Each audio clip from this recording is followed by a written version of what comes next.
अत ध्यानं प्रवक्ष्यामि शृणु सर्वाङ्गसुन्दरी। यत्कृतं देवदेवेन ध्यानं हनुमतः प्रियं। पञ्चवक्त्रं महाभीमं त्रिपञ्चनयनैर्युतं बाहुभिर्दशभिर्युक्तं सर्वकामार्थसिद्धिदम्। पूर्वं तु वानरं वक्त्रं कोटिसूर्यसमप्रभं दंष्ट्राकरालवदनं भ्रुकुटीकुटिलेक्षणम्। अस्यैव दक्षिणं वक्त्रं नारसिंहं महाद्भुतम् अत्युग्रतेजवपुषं भीषणं भयनाशनम्। पश्चिमं गारुडं वक्त्रं वक्रतुण्डं महाबलं सर्वनागाप्रशमनं विषभूतादिकृन्तनम्। उत्तरं सौकरं वक्त्रं कृष्णं दीप्तं नभोपमं पातालसिंहवेताल ज्वररोगादिकृन्तनम्। ऊर्ध्वं हयाननं घोरं दानवान्तःकरं परं येन वक्त्रेण विप्रेन्द्र तारकख्यं महासुरं। जगानसरसं तत्स्यात् सर्वशास्त्रहरं परं ध्यात्वा पञ्चमुखं रुद्रं हनुमन्तं दयानिधिम्।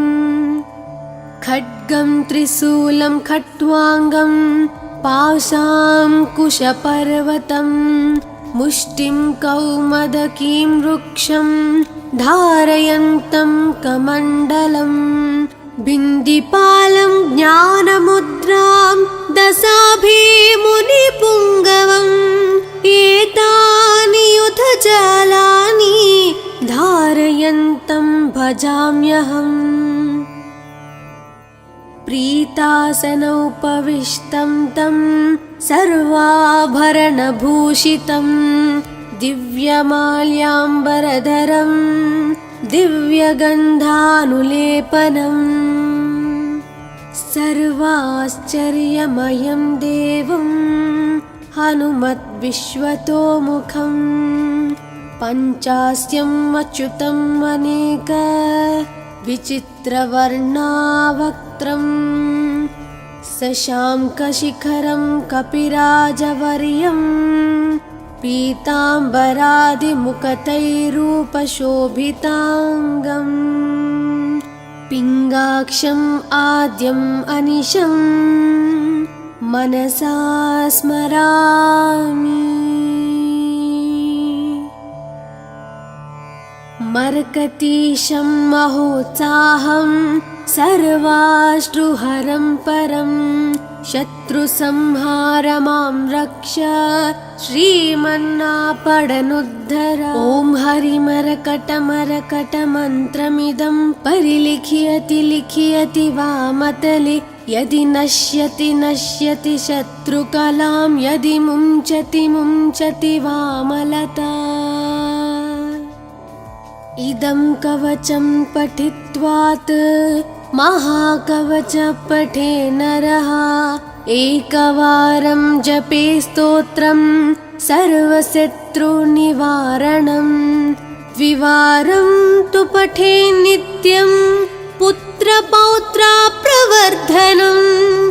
त्रिवारं च पठे नित्यं सर्वसमाप्तकरं शुभम्। चतुर्वारं पठे नित्यं सर्वरोगनिवारणम्।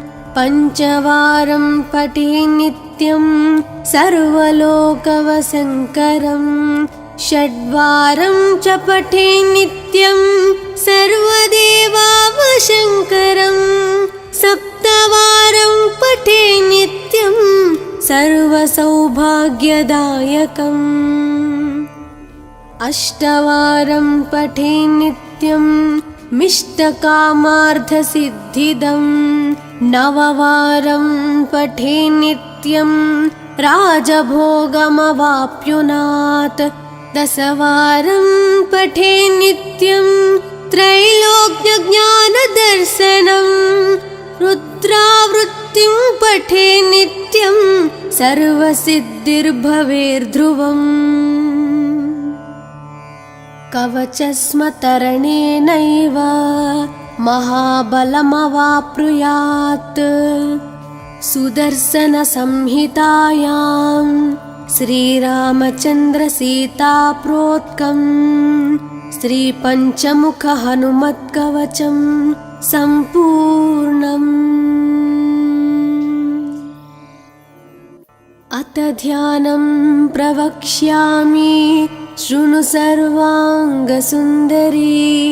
यत्कृतं देवदेवेन ध्यानं हनुमतः प्रियं पञ्चवक्त्रं महाभीमं त्रिपञ्चनयनैर्युतं बाहुभिर्दशभिर्युक्तं सर्वकामार्थसिद्धिदम् पूर्वं तु वानरं वक्त्रं कोटिसूर्यसमप्रभं दंष्ट्राकरालवदनं भ्रुकुटीकुटिलेक्षणम् अस्यैव दक्षिणं वक्त्रं नारसिंहं महाद्भुतम् अत्युग्रतेजवपुषं भीषणं भयनाशनम् पश्चिमं गारुडं वक्त्रं वक्रतुण्डं महाबलं सर्वनागाप्रशमनं विषभूतादिकृन्तनम् उत्तरं सौकरं वक्त्रं कृष्णं दीप्तं नभोपमं पातालसिंहवेताल ज्वररोगादिकृन्तनम् ऊर्ध्वं हयाननं घोरं दानवान्तकरं परं येन वक्त्रेण विप्रेन्द्र तारकख्यं महासुरं जगानसरसं तत्स्यात् सर्वशास्त्रहरं परं ध्यात्वा पञ्चमुखं रुद्रं हनुमन्तं दयानिधिम् खड्गं त्रिशूलं खट्वाङ्गं पाशाङ्कुशपर्वतं मुष्टिं कौमदकीं वृक्षं धारयन्तं कमण्डलं बिन्दिपालं ज्ञानमुद्रां दशाभिमुनिपुङ्गवम् एतानि युधजालानि धारयन्तं भजाम्यहम् प्रीतासनोपविष्टं तं सर्वाभरणभूषितं दिव्यमाल्याम्बरधरं दिव्यगन्धानुलेपनम् सर्वाश्चर्यमयं देवं हनुमद्विश्वतोमुखं पञ्चास्यम् अच्युतम् अनेक विचित्रवर्णावक्त्रं शशाङ्कशिखरं कपिराजवर्यं पीताम्बरादिमुखतैरूपशोभिताङ्गम् पिङ्गाक्षम् आद्यम् अनिशं मनसा स्मरामि मर्कतीशं महोत्साहं सर्वाश्रुहरं परं शत्रुसंहार मां रक्ष श्रीमन्नापडनुद्धर ॐ हरिमरकटमरकटमन्त्रमिदं परिलिख्यति लिख्यति वामतले यदि नश्यति नश्यति शत्रुकलां यदि मुञ्चति मुञ्चति वामलता इदं कवचं पठित्वात् महाकवच पठे नरः एकवारं जपे स्तोत्रं सर्वशत्रुनिवारणं द्विवारं तु पठे नित्यं पुत्रपौत्राप्रवर्धनम् त्रिवारं च पठे नित्यं सर्वसमप्तकरं शुभम् चतुर्वारं पठे नित्यं सर्वरोगानिवारणम् पञ्चवारं पठे नित्यं सर्वलोकवशङ्करम् षड्वारं च पठे नित्यं सर्वदेवावशङ्करम् सप्तवारं पठे नित्यं सर्वसौभाग्यदायकम् अष्टवारं पठे नित्यं मिष्टकामार्थसिद्धिदम् नववारं पठे नित्यं राजभोगमवाप्नुयात् दशवारं पठे नित्यं त्रैलोक्यज्ञानदर्शनम् रुद्रावृत्तिं पठे नित्यं सर्वसिद्धिर्भवेर्ध्रुवम्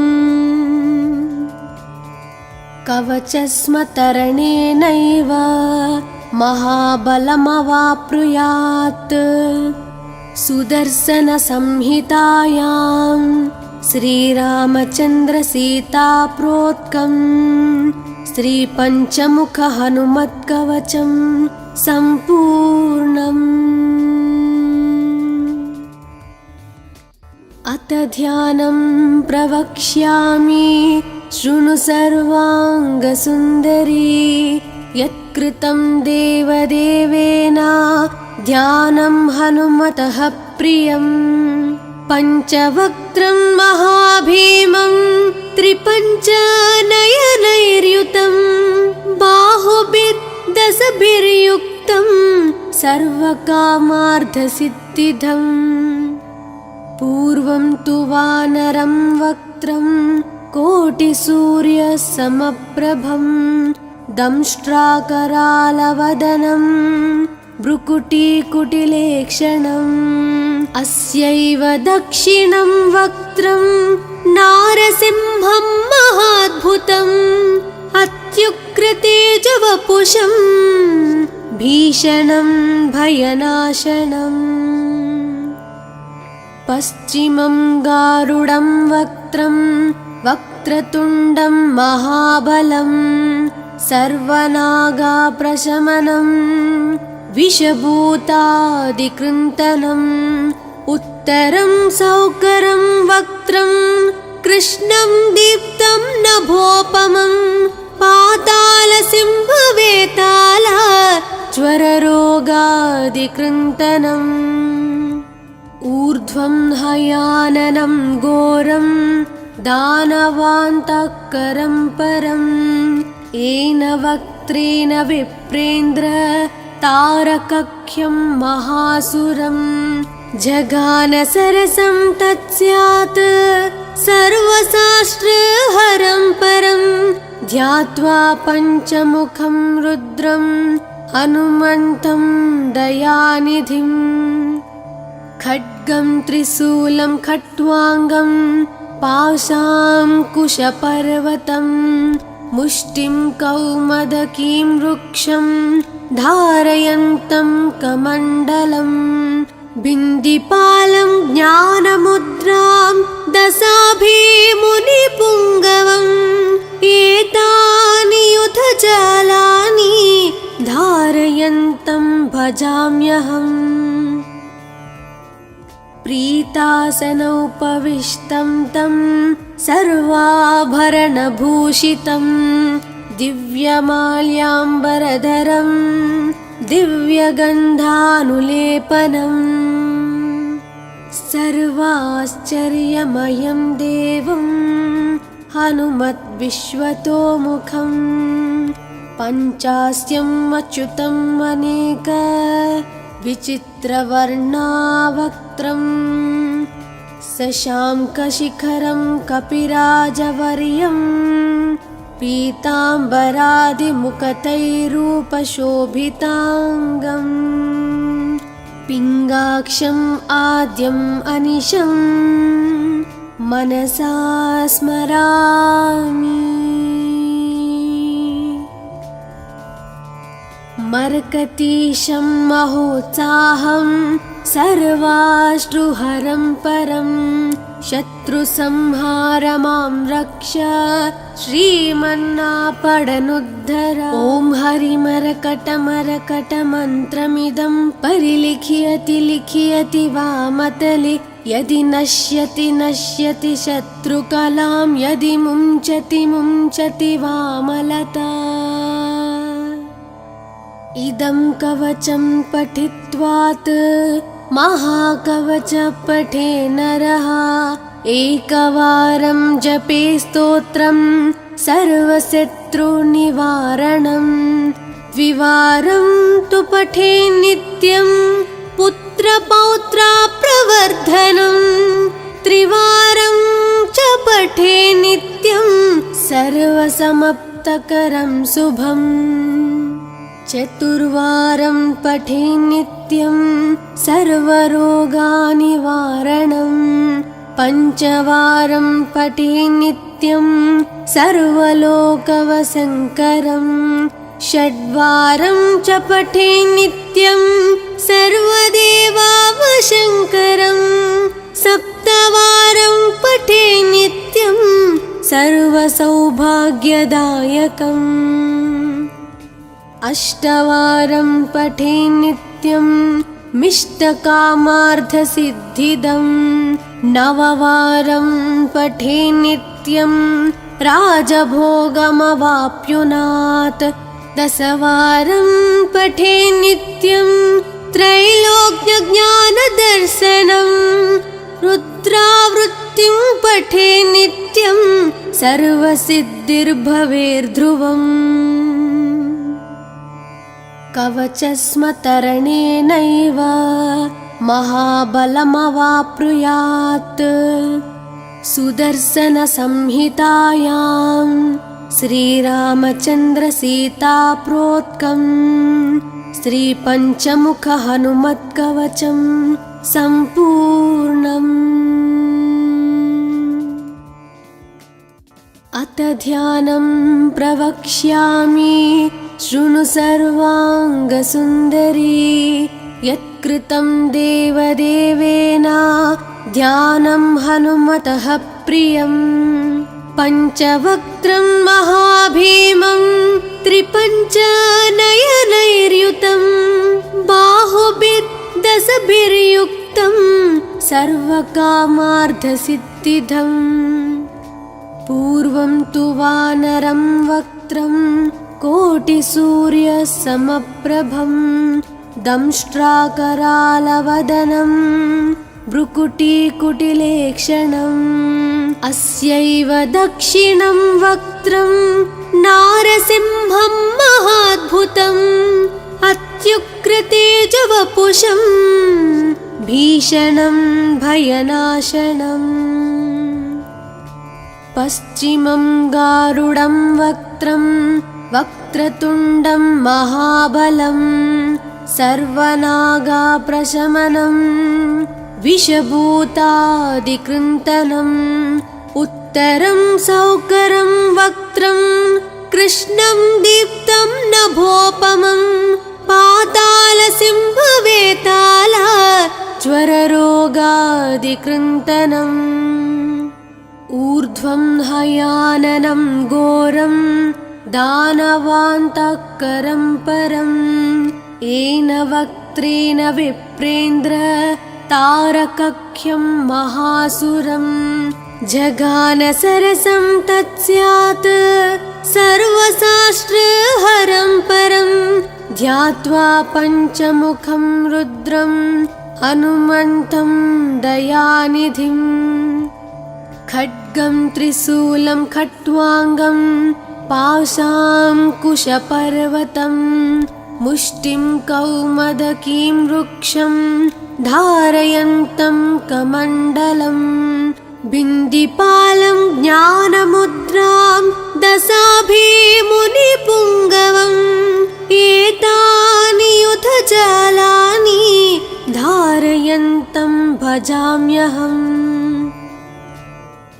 प्रीतासनोपविष्टं तं सर्वाभरणभूषितं दिव्यमाल्याम्बरधरं दिव्यगन्धानुलेपनम् सर्वाश्चर्यमयं देवं हनुमद्विश्वतोमुखं पञ्चास्यम् अच्युतम् अनेक विचित्रवर्णावक्त्रम् शशाङ्कशिखरं कपिराजवर्यं पीताम्बरादिमुकुटैरूपशोभिताङ्गम् पिङ्गाक्षम् आद्यम् अनिशं मनसा स्मरामि। मर्कतीशं महोत्साहं सर्वाश्रुहरं परं शत्रुसंहारमां रक्ष श्रीमन्नापडनुद्धर। ॐ हरिमरकटमरकटमन्त्रमिदं परिलिख्यति लिख्यति वामतले यदि नश्यति नश्यति शत्रुकलां यदि मुञ्चति मुञ्चति वामलता। इदं कवचं पठित्वात् महाकवच पठे नरः एकवारं जपे स्तोत्रं सर्वशत्रुनिवारणं द्विवारं तु पठे नित्यं पुत्रपौत्राप्रवर्धनं त्रिवारं च पठे नित्यं सर्वसमाप्तकरं शुभम् चतुर्वारं पठे नित्यं सर्वरोगनिवारणं पञ्चवारं पठे नित्यं सर्वलोकवशङ्करं षड्वारं च पठे नित्यं सर्वदेवावशङ्करं सप्तवारं पठे नित्यं सर्वसौभाग्यदायकम् अष्टवारं पठे नित्यं मिष्टकामार्थसिद्धिदं नववारं पठे नित्यं राजभोगमवाप्नुयात् दशवारं पठे नित्यं त्रैलोक्यज्ञानदर्शनं रुद्रावृत्तिं पठे नित्यं सर्वसिद्धिर्भवेर्ध्रुवम् कवचस्मतरणेनैव महाबलमवाप्नुयात् सुदर्शनसंहितायां श्रीरामचन्द्रसीताप्रोक्तं श्रीपञ्चमुखहनुमत्कवचं सम्पूर्णम्। अथ ध्यानं प्रवक्ष्यामि शृणु सर्वाङ्गसुन्दरी यत्कृतं देवदेवेन ध्यानं हनुमतः प्रियं पञ्चवक्त्रं महाभीमं त्रिपञ्चनयनैर्युतं बाहुभिर्दशभिर्युक्तं सर्वकामार्थसिद्धिदम् पूर्वं तु वानरं वक्त्रं कोटिसूर्यसमप्रभं दंष्ट्राकरालवदनं भ्रुकुटीकुटिलेक्षणम् अस्यैव दक्षिणं वक्त्रं नारसिंहं महाद्भुतम् अत्युग्रतेजवपुषं भीषणं भयनाशनम् पश्चिमं गारुडं वक्त्रं वक्रतुण्डं महाबलं सर्वनागाप्रशमनं विषभूतादिकृन्तनम् उत्तरं सौकरं वक्त्रं कृष्णं दीप्तं नभोपमं पातालसिंहवेताल ज्वररोगादिकृन्तनम् ऊर्ध्वं हयाननं घोरं दानवान्तकरं परम् येन वक्त्रेण विप्रेन्द्र तारकख्यं महासुरं जगान सरसं तत्स्यात् सर्वशास्त्रहरं परं ध्यात्वा पञ्चमुखं रुद्रं हनुमन्तं दयानिधिं खड्गं त्रिशूलं खट्वाङ्गं पाशाङ्कुशपर्वतं मुष्टिं कौमदकीं वृक्षं धारयन्तं कमण्डलं बिन्दिपालं ज्ञानमुद्रां दशाभिमुनिपुङ्गवम् एतानि युधजालानि धारयन्तं भजाम्यहम् प्रीतासनोपविष्टं तं सर्वाभरणभूषितं दिव्यमाल्याम्बरधरं दिव्यगन्धानुलेपनम् सर्वाश्चर्यमयं देवं हनुमद्विश्वतोमुखं पञ्चास्यम् अच्युतम् अनेक विचित्रवर्णावक्त्रं शशाङ्कशिखरं कपिराजवर्यं पीताम्बरादिमुकुटैरूपशोभिताङ्गम् पिङ्गाक्षम् आद्यम् अनिशं मनसा स्मरामि मर्कतीशं महोत्साहं सर्वाश्रुहरं परं शत्रुसंहारमां रक्ष श्रीमन्नापडनुद्धर ॐ हरिमरकटमरकटमन्त्रमिदं परिलिख्यति लिख्यति वामतले यदि नश्यति नश्यति शत्रुकलां यदि मुञ्चति मुञ्चति वामलता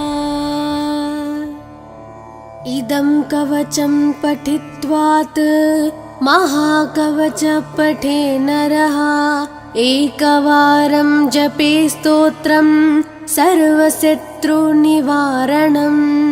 द्विवारं तु पठे नित्यं पुत्रपौत्राप्रवर्धनं त्रिवारं च पठे नित्यं सर्वसमाप्तकरं शुभम् चतुर्वारं पठे नित्यं सर्वरोगनिवारणं पञ्चवारं पठे नित्यं सर्वलोकवशङ्करं षड्वारं च पठे नित्यं सर्वदेवावशङ्करं सप्तवारं पठे नित्यं सर्वसौभाग्यदायकम् अष्टवारं पठे नित्यं मिष्टकामा